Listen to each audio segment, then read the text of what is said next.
इतना बढ़िया भाषण देते हुए मुझे भी बड़ा मजा आ गया। उत्साह से लबरेज, आनंद से परिपूर्ण।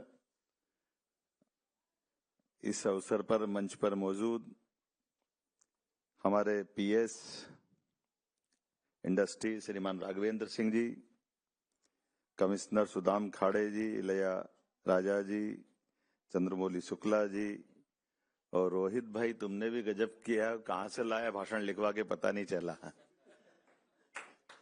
लेकिन उत्साह से परिपूर्ण। और ये सच में जब मैं आपसे बात कर रहा हूं तो आप सबका भी उत्साह देख करके मुझे ऐसा लगा कि मैं उज्जैन में ही घूम रहा हूं। आपको सबको नमस्कार करता हूं, आपका अभिनंदन कर रहा हूं।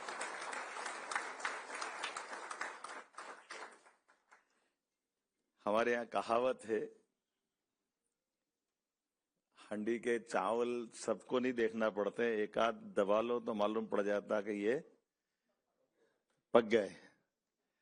तो ये जब आपके बीच के हमारे भारत सरकार के प्रतिनिधि यहाँ बैठे हैं और बात कर रहे हैं और ने कहा लिखा हुआ भाषण क्या पढ़ना, मैं अपने भावों को वैसे उद्गार से व्यक्त कर दूं।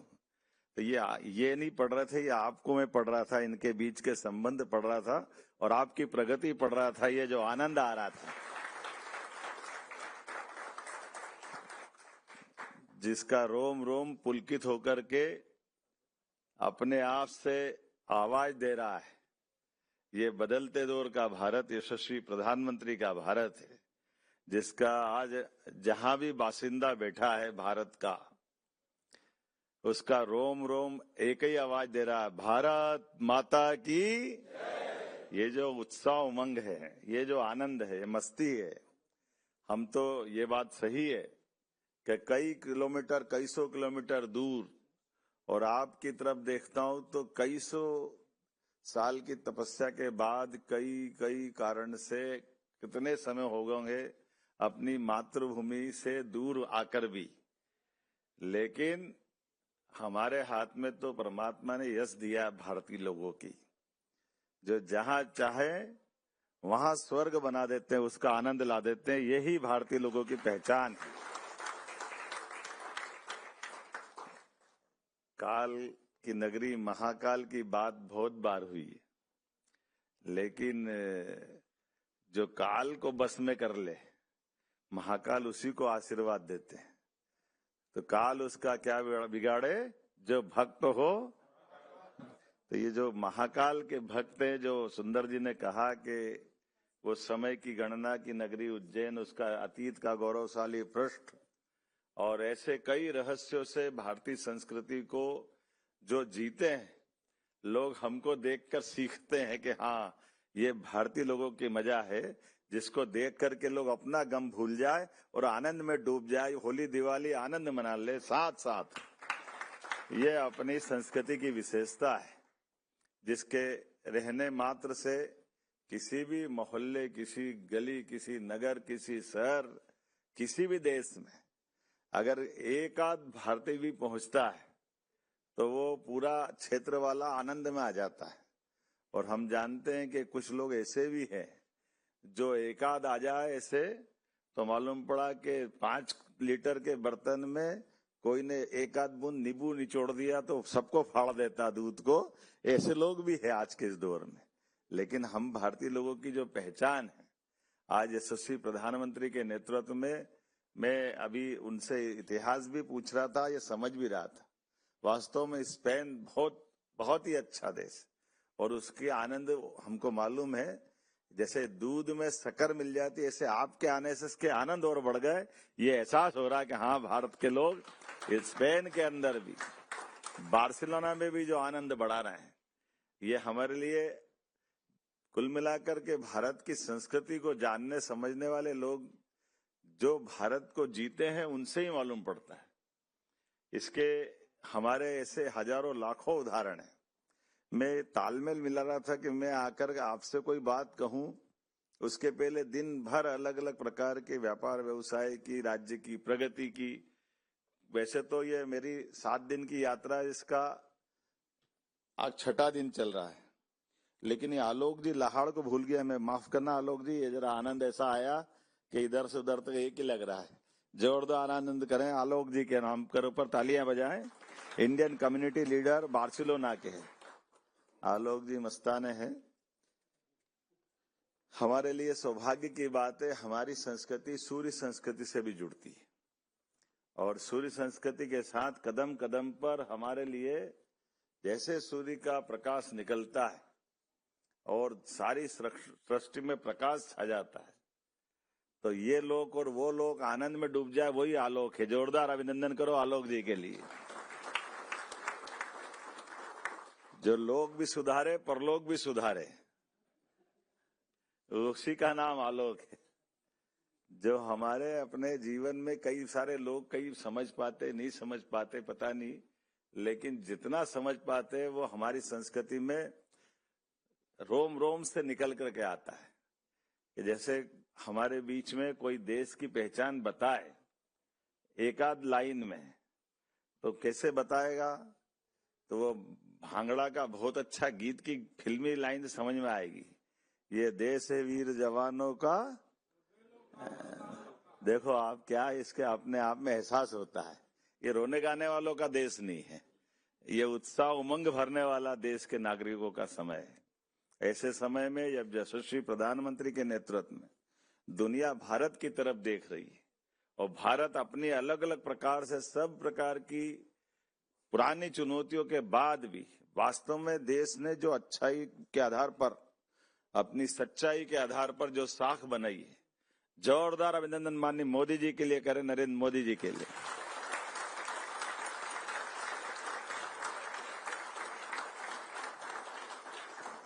मैं कल आज ऐसे कई जगह अपने देश के विशेषताओं के साथ बात करने के लिए चर्चा कर रहा था, अपनी विशेषता बताने की। अब मेरे से ज्यादा तो आप बता रहे हो उनकी सारी बातों का, और वाकई अद्भुत भी है। लोग दांतों तली उंगली दबा लेते हैं कि ये भारत वही भारत है क्या जो हमने कहा कि जियो और जीने दो की बात कहता है तो करके कैसे दिखाता है। यूरोपीय यूनियन के देश कितने हैं? 40 से ज्यादा है। कितने हैं? और सबकी आबादी जोड़ लो तो आबादी 74 करोड़ के आसपास बताइए, शायद मैं सही हूं, है ना?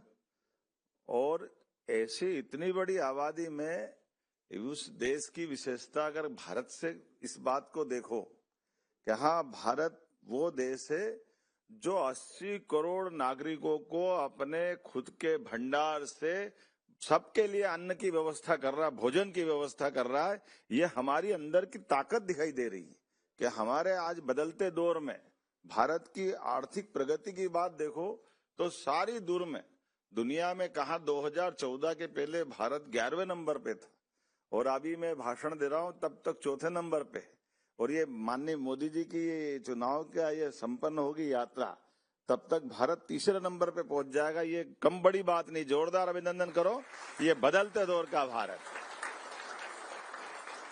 सारे प्रकार की व्यवस्थाओं के बीच अपने नागरिकों के साथ जुड़ करके, जो अपने 8 करोड़ के आसपास नागरिकों, मुझे मालूम पड़ा कि यहाँ के लिए भी अपन बात करें तो ये आपके विरासत से विकास के लिए स्पेन का बड़ा गौरवशाली अतीत बताते हैं। बड़ी सौभाग्य की बात भी है कि कल्चर से भी प्रेम करते हैं स्पेन के लोग और अपनी वर्तमान के विकास के लिए, नवाचार के लिए नई प्रकार की व्यवस्था के साथ जीते हुए।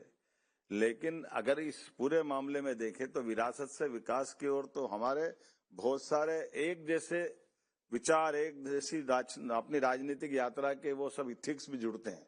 जब हमको विरासत से विकास की बात करते हैं तो इसीलिए तो भारत भी कहता है कि कुछ बात है कि हस्ती मिटती नहीं हमारी।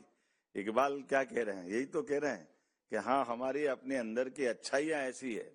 यूनान, मिस्र, रोम, बड़े बड़े देश मिट गए जहां से, लेकिन कुछ बात है कि हस्ती मिटती नहीं।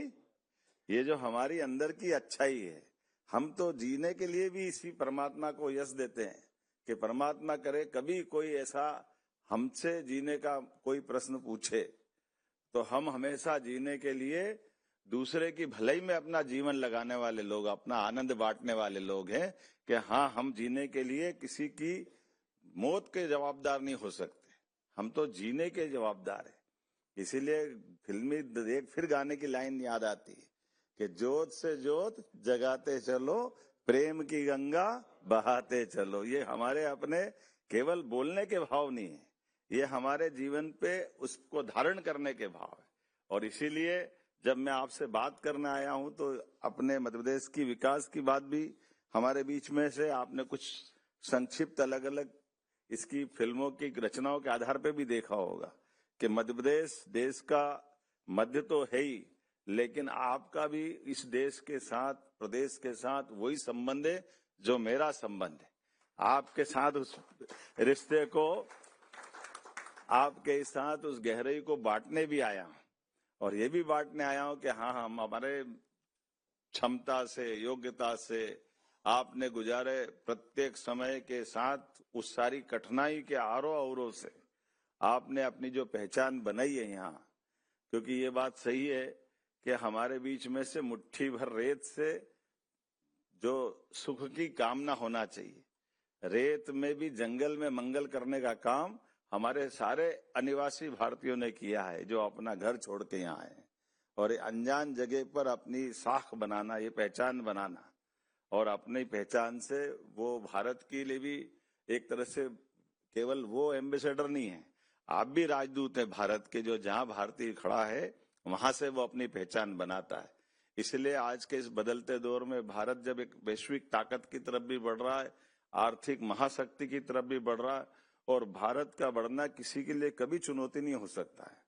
भारत का बढ़ना भारत के लिए भी उतना ही जरूरी है जितना विदेशों में आपका सक्षम होना जरूरी है, आपका सबका भी उसी प्रकार से, क्योंकि यही तो भावना हमको जियो और जीने दो की तरफ ले जाती है, जिसके भरोसे से हम जहां हैं अपने अपने तरह से भारत के लिए, भारत के प्रतिनिधि के नाते से सब प्रकार के विकास के मामले में अग्रगण्य है। आपकी भूमिका सबसे आगे, और मैं इसी नाते से बताना चाहूंगा कि मध्य प्रदेश सरकार ने भी ऐसे सभी क्षेत्रों में, आप यहां से बैठ करके जहां जब आए थे तब भारत में हो सकता चुनौतियां थी, कठिनाइयां थी, परेशानियां थी, विकास के रास्ते में हमको वो सारी मुकाम की जरूरत थी जो विदेश से कहीं मददगार हमको थी।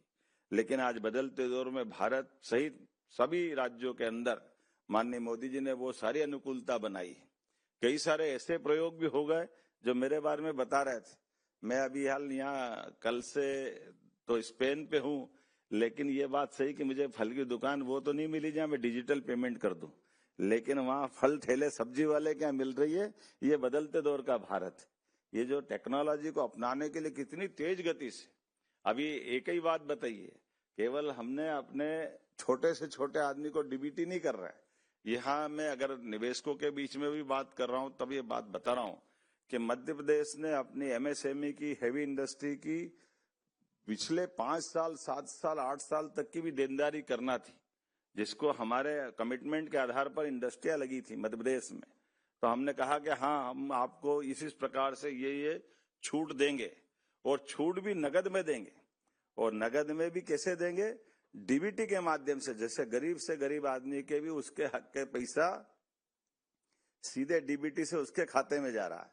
ऐसे लगभग 1.5 साल हुआ हमारी सरकार में, लेकिन हमारी सरकार के माध्यम से 5200 करोड़ का पैसा उनके खाते में डालने का मध्य प्रदेश ने अपना रिकॉर्ड बनाया, सीधे सीधे हमारे भरोसा करने वाले लोगों के बीच में कोई नहीं। किसी ने कहा बिजली की सब्सिडी का 300 करोड़, तो उसको 300 करोड़ दिया। किसी ने कहा आपने कमिटमेंट किया था इस टैक्स की छूट का, था उसका टैक्स छूट देने का प्रयास किया। जो अभी आपने कहा कि जमीन जो लगभग किसी भी प्रकार की इंडस्ट्री लगाने के लिए मध्य प्रदेश ने अपने लैंड बैंक में पर्याप्त लैंड बैंक इकट्ठा किया, और लैंड बैंक के आधार पर हम अपनी इंडस्ट्रियों के लिए न केवल उनके विकास के सारे पैमाने पूरे कर रहे हैं, बल्कि उनकी जो जो जरूरत है उसकी तुरंत पूर्ति कर रहे हैं।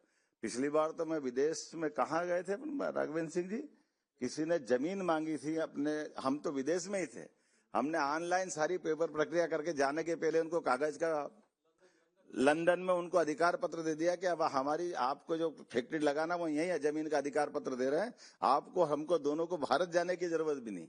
मध्य प्रदेश भी जाए बगैर यही दे दिया।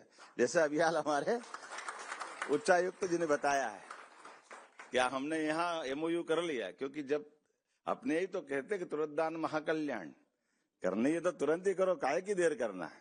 अच्छा सुबह से शीघ्रम, अपने लिए तुरंत करो जो करना, उससे अच्छी क्या बात। तो ये भाव से तो बात बनती है। हमारे लिए परमात्मा वो अवसर लाता है, जिस अवसर को हम आप जीवन में, वैसे कहते हैं कि अवसर बार बार नहीं आते, समय बार बार नहीं आता, लेकिन आया समय को भुना ले, यही तो भारतीय है, यही तो आनंद है। हाथों हाथ हमने उस चीज को उस रूप में लेकर के खड़ा कर दिया। इसीलिए एक नहीं, ऐसे कई सेक्टर में आज आप कभी कल्पना नहीं करेंगे। जैसे उदाहरण के लिए एक एक सेक्टर में हमने जो काम किया है, उदाहरण के लिए मेडिकल के सेक्टर की बात कर रहे हैं। मध्य प्रदेश में सबसे तेज गति से मेडिकल कॉलेज खोलने वाला अगर राज्य अगर पूरे देश में कहीं है तो मध्य प्रदेश है, जिसके 2002-03 तक 1956 में मध्य प्रदेश बना, लेकिन 56 से बने मध्य प्रदेश में 2002-03 तक केवल 5 मेडिकल कॉलेज थे। 55 साल में 5 मेडिकल कॉलेज, और हमारे पास जब मैं बैठा तब हमारे 30 मेडिकल कॉलेज हमारी पार्टी के आधार पर बने थे। ये मध्य प्रदेश से 30 मेडिकल कॉलेज,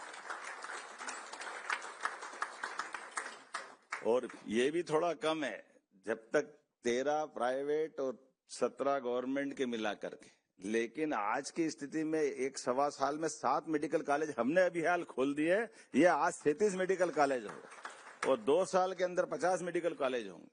और प्रयोग भी कैसे कर रहे हैं, जैसे मेडिकल कॉलेज आप में से किसी को भी खोलना है तो हम बना बनाया हॉस्पिटल जो जिला चिकित्सालय के माध्यम से है, जिसके टेंडर हमने कराए, तो डॉक्टर, नर्स, कंपाउंडर, दवाई, सारी सिस्टम हमारा मेडिकल कॉलेज चलता रहेगा। और आप में से किसी को मेडिकल कॉलेज खोलना, तो वो मेडिकल कॉलेज खोलने की सबसे बड़ी और कठिन शर्त तो ये होती कि हॉस्पिटल होना चाहिए।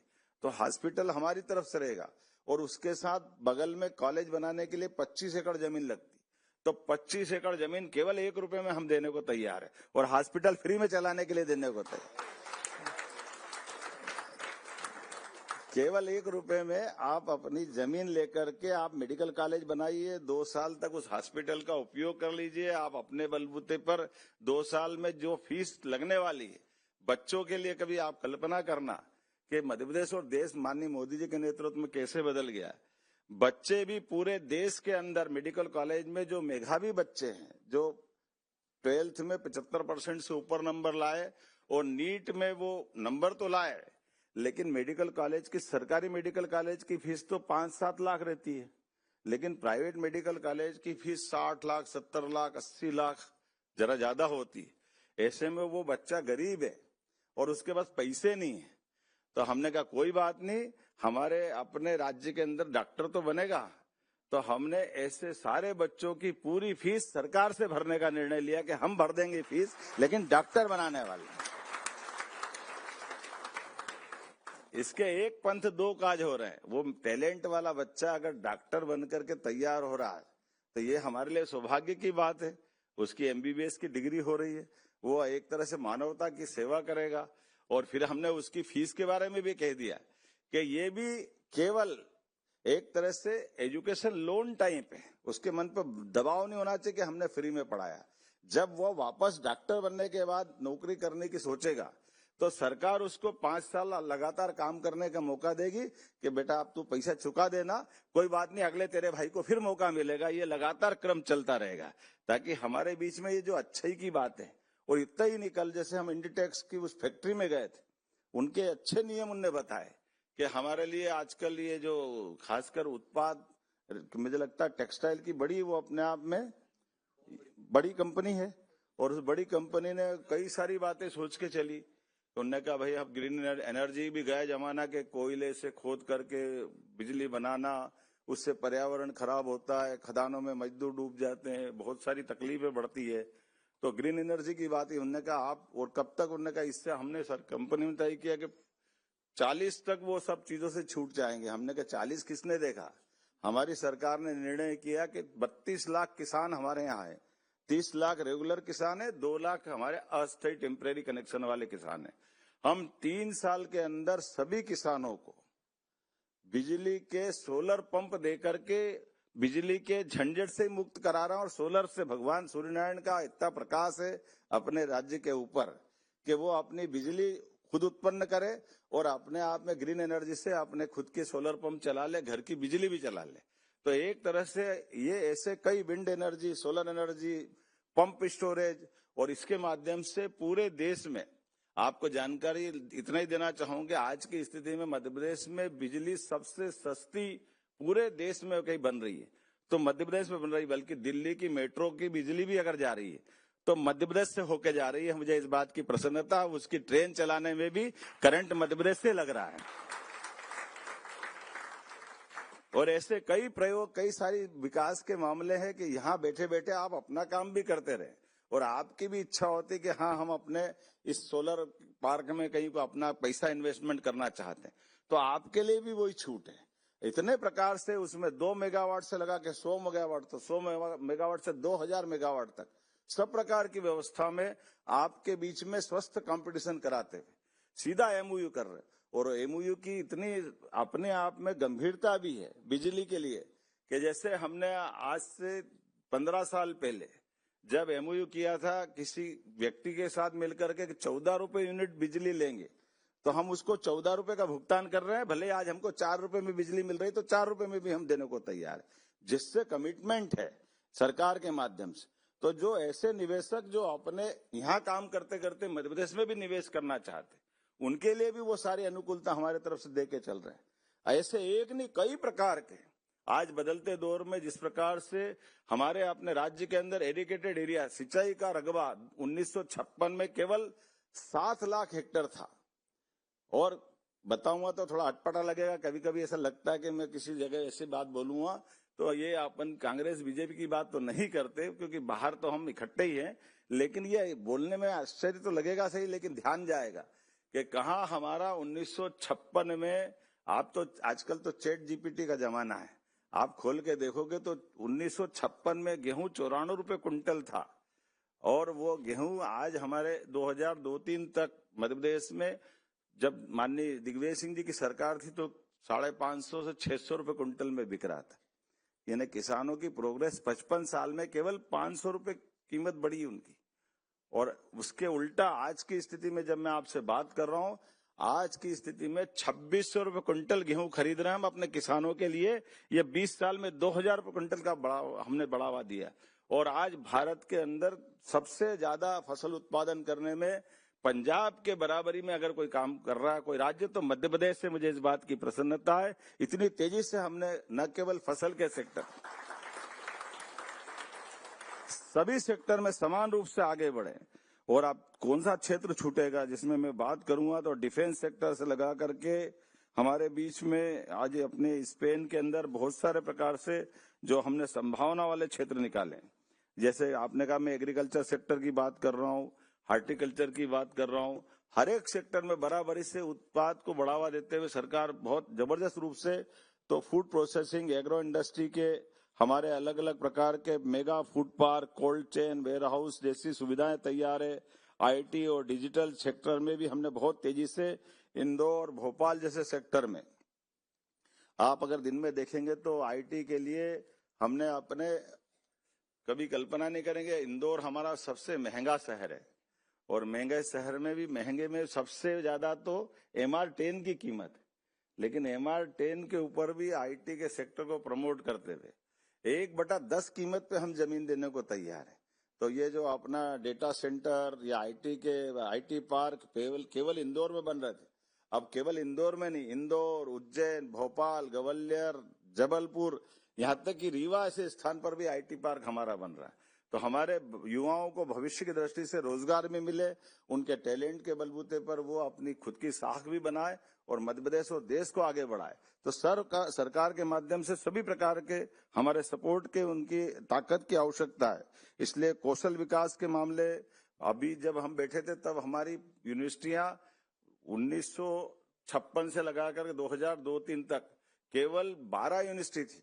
आज की स्थिति में 17 यूनिवर्सिटी सरकारी और 52 यूनिवर्सिटी प्राइवेट सेक्टर की, जो बदलते दौर में सभी प्रकार के कोर्स, केवल एक इतना ही नहीं, उससे आगे बढ़कर के एक एक करके हमने जिस ढंग की स्मार्ट सिटी की कल्पना की है और जैसे महाकाल के महालोक धार्मिक पर्यटन के आधार पर भी, पहले तो हमने कभी, मुझे मालूम नहीं कि यहाँ की एम्बुलेंस, एयर एम्बुलेंस की बात क्या होगी, लेकिन अब मध्य प्रदेश और देश के अंदर 5 लाख तक का इंश्योरेंस माननीय मोदी जी के माध्यम से जब मिल रहा है, जिसको आयुष्मान योजना की कार्ड की बात कर रहे हैं, और वो 5 लाख तक का आयुष्मान कार्ड का, ये तो थोड़ा दायरा 60 साल के अंदर तो उनकी आय सीमा का है, लेकिन 70 साल से बड़ी आय सीमा में कोई भी जाति का व्यक्ति, सबको 5 लाख तक का इंश्योरेंस माननीय मोदी जी ने दिया है। और हमने भी निर्णय किया है कि मध्य प्रदेश राज्य सरकार के माध्यम से इसमें पूरे देश में सबसे तेज गति से अगर आयुष्मान कार्ड बन रहे तो हमारे पास बन रहे, और हमने न केवल बीमार हो तो एम्बुलेंस आएगी, बल्कि एयर एम्बुलेंस भी, क्योंकि मध्य प्रदेश राज्य बहुत बड़ा है, तो कोई भी व्यक्ति बीमार हो, डॉक्टर और कलेक्टर डिसाइड कर दे कि हाँ इसको सिंगरौली के बजाय इंदौर पहुंचाना पड़ेगा क्योंकि इसको इसकी जान बचाना है, या जबलपुर दिल्ली पहुंचाना, तो 1 रुपया उसका नहीं लगेगा। एयर एम्बुलेंस फ्री सरकार की तरफ से देने का निर्णय मध्य प्रदेश सरकार ने लागू कर दिया अपने राज्य के अंदर।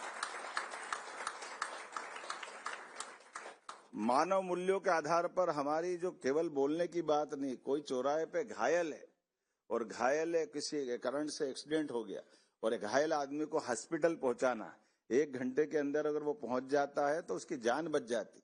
ऐसे में ये मानवता के आधार पर योजनाओं को लागू करने का सिलसिला चालू की, तो गंभीर घायल को हॉस्पिटल अगर कोई राहगीर योजना के माध्यम से पहुंचा देगा तो पहुंचाने वालों को पुलिस परेशान नहीं करेगी, बल्कि 25,000 रुपया उसको इनाम देगी मध्य प्रदेश सरकार के, आपने ठीक काम किया, ये व्यक्ति को समय पे पहुंचा दिया। तो जिस आदमी को पहुंचाओगे, किसी का बाप भाई कोई न कोई रिश्ता तो होगा, उसके परिवार में एक तरह से मदद मिलेगी। ऐसी कई सारी बातों को लेकर हम आगे चल रहे हैं। टूरिज्म के सेक्टर की बात आ रही है, अब बताओ, आप अंदाज लगा लो, 100 करोड़ की होटल आप अगर बनाते हो तो 100 करोड़ की होटल में, होटल आपकी व्यापार व्यवसाय आप करोगे, भले ही आप यहां से भी काम करोगे, तो 30 करोड़ की सब्सिडी हमारी सरकार की तरफ से देने को तैयार है कि 70 करोड़ की होटल 100 करोड़ के रूप खाते में आपके आएगी। लेकिन मध्य प्रदेश सरकार ऐसी कई सारी योजनाओं को लेकर के बहुत सारे प्रकार से प्रमोशन कर रही है। ऐसे कई सारे सेक्टर जिसमें बता सकता हूं, लेकिन ये शाम का समय तो केवल आप और हमको मिलने का था, आनंद के साथ बात करने का था। व्यापार व्यवसाय की तो बहुत सारी पॉलिसियां हमारे यहाँ कभी भी आप संपर्क करके लेंगे, लेकिन सच में आप सबको मिला तो सारी थकान दूर हो गई, आनंद आ गया आपसे बात करने का।